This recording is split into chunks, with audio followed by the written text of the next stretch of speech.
Can the US achieve soft landing? Can the border reopening of China help in cushioning the potential hard landing? We'll find out in today's sessions. Unfortunately, one of our panelists, Ms. Farna, is not feeling well today, so we'll have two panelists with us today.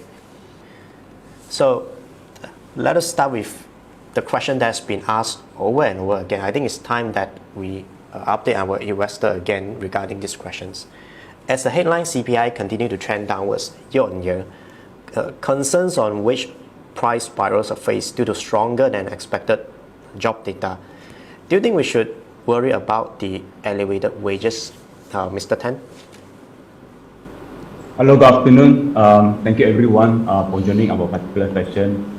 I guess it's questions that that you mentioned it has been asked over and over again. And what do we think is that yes, we do worry on the with the elevated on the wages and inflation, especially what we have known, we have seen also from the services sector that has been pretty stubborn in terms of the elevated wages data that has been coming through. Though certain months that we've seen that the services sector, the demand and the PMI from the services sector also has shown that some sort of softening. However, if we look at what happens on the retail market on the ground, is that there are still some level of difficulty in order to getting back people to come to work. Those are the areas that very much tilted towards the services sector.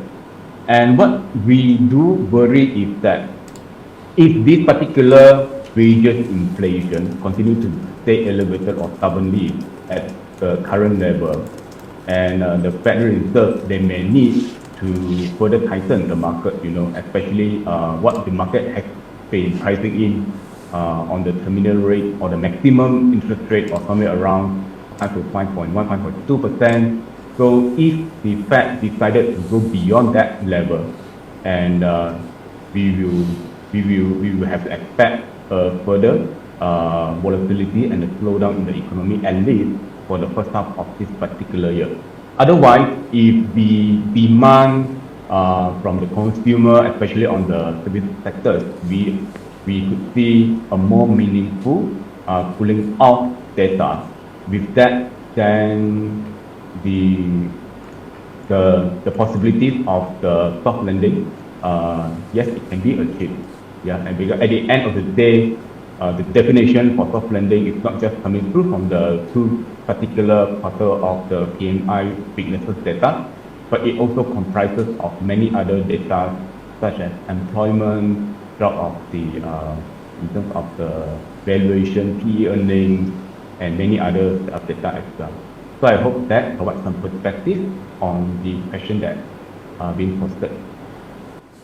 Okay, the January strong job report brought the US Treasury yields and the dollar higher, and this seems to raise the possibility that the central bank will need to continue increasing the interest rate as the job market is still tight to a higher terminal rate than the policymakers had previously anticipated. What do you think about market consensus that interest rate will be reduced at the end of this year, and how will this affect, say, the global market? Ms. Chung? So what we think that, overnight also this US Fed has reported the inflation number. We see that it's higher than the consensus, 6.4%, which is higher than consensus expected, which is 6.2%, but it's actually still lower than last December at 6.5%. So what we think here is actually we are thinking that Fed would maybe still hike another 25 to 50 bps actually from now until May. So before the Fed would stop hiking the interest rate. So we think that there will no rate cut actually end of this year. If likely maybe only next year, early next year. So I think market is pricing in early rate cut like I mentioned. But what we think is maybe the earliest would be next year, early next year. As we think that 2023 the rate is still high for the full year, there is also risk of the recession on for the developed market.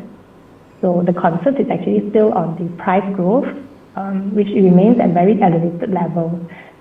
We know that but inflation could reverse anytime. Like what we have been seeing is if Russia wants to cut oil production, it may also be a factor that would led to the higher inflation, what we won't know. But until it continues to decelerate the inflation, then we can see a more certainty of the cost of the rate hike. So I mean, in case there is really a rate cut at the end of this year, so what does it mean for the global market? I think what I said just now, maybe the market are actually pricing in the rate cut this year. So I think that is quite much priced in the market. But what we think is a bit different. We think maybe just next year, not so soon, because we think that the inflation will still be sticky and the interest rate will still be higher, until May, and it will have a pause until maybe next year when they have a rate cut. Yeah. Okay. Mr. Tan, as for China, right? I believe China has been lowering the interest rate for quite some time, and can we anticipate a rise of interest rate in China as contrasted to the US? As of now, we don't see that, and as a matter of fact, there has been the report that coming up from the Central Bank of PBOC, People Bank of China, to indicate that they very likely they are going to maintain the current low interest rate environment with the objective to improve on the market condition, as they are now looking to spur the economy for the recovery, and we don't see that is an indication that coming through in a very near term that we should see an interest rate hike in China. And also, if you look at Chinese market over the past, at least for the 1.5 year, with a big weakness in the market, and I mean that's largely due to the regulatory crackdown and the government policies. We have seen more and more people are out of job, and especially for the younger population, those are newly fresh graduated from the university. Every year there's more than 10 over million of the fresh graduates coming out from colleges and universities. And what we have seen is that many of these young graduates, they find it very difficult to find a job due to the market weaknesses that we have seen in the last 1 or 2 years.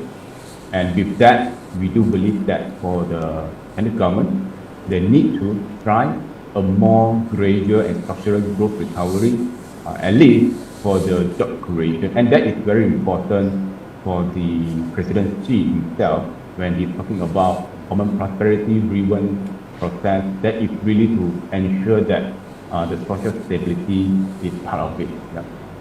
All right, thank you, Mr. Tan. So back to home in Malaysia, in case there's a rate cut in the US end of this year, what do you think will be our monetary policy? Mr. Tan?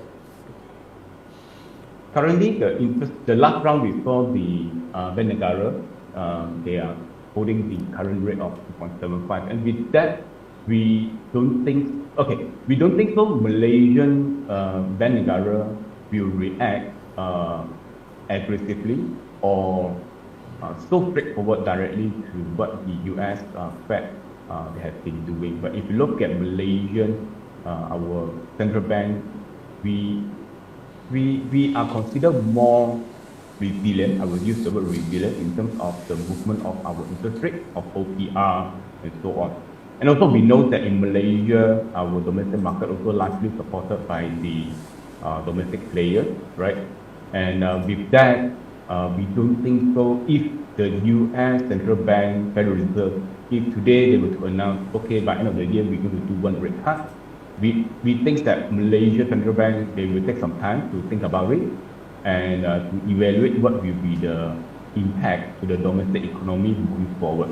Because as we know from the current government, what they have been trying to do over the past few months is that they have been encouraging more stability in the economic policy. And most importantly also, they are careful in terms of launching any or doing any economic policy that could impact the foreign investor sentiment.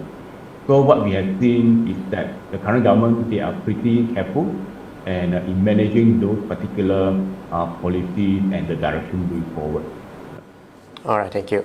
Ms. Chung, what do you think about this? Yeah, I agree with Mr. Tan. We also see that in the last Bank Negara OPR meeting, right? I think they didn't raise the rate, right? It's a surprise move to the market. I think the market are expecting I think 25 bits increase, right? So they didn't raise it. I think the important things we see here is that they want to see how the aggressive rate hike over the past year is very aggressive, right? To have impact on our market economy. So this may not have impact so fast. So I think the impact would slowly show, so that they are taking a pause and see how it will really trigger to our economy. Yeah. Okay, thank you, Ms. Chung.